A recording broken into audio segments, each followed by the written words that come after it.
Simula May 13, mapapanood na sa All TV ang ilang piling kapamilya shows mula Jeepney TV, ipapalabas ito sa iba't ibang oras, at pati na rin sa primetime pagkatapos ng TV Patrol newscast. Nilagdaan ng Advanced Media Broadcasting System o AMBS at ABS-CBN Corporation ngayong araw ang content agreements na magdadala ng iconic Filipino entertainment programs sa free-to-air channel na All TV. Ipinagtibay na ng ABS-CBN Corporation at Advanced Media Broadcasting System o AMBS ang isang kasunduan ngayong araw na ito, April 23, na maghahatid ng mga minahal na entertainment programs at makabuluhang balita sa mga manunood sa pamamagitan ng free-to-air channel na All TV.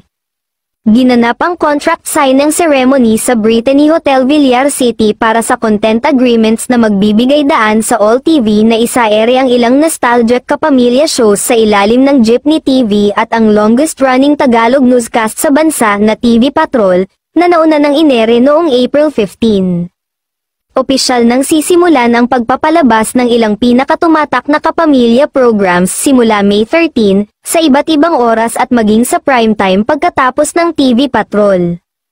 Dinaluhan ito ng ilang representante ng Villar Group, Vista Land and Lifescapes Incorporated, All Value Holdings Corporation at AMBS, gayon din ang ilang kinatawan mula sa ABS-CBN gaya nina Chairman Mark Lopez, President at Chief Executive Officer Carlo Katigbak, Chief Operating Officer Miss Cory, Group CFO Rick Tan at Chief Partnership Officer Bobby Barrero. Layunin ng nasabing kasunduan na maghatid ng saya at balita sa mga manunood sa All TV na available sa Channel 2 sa Free TV, cable at satellite TV nationwide.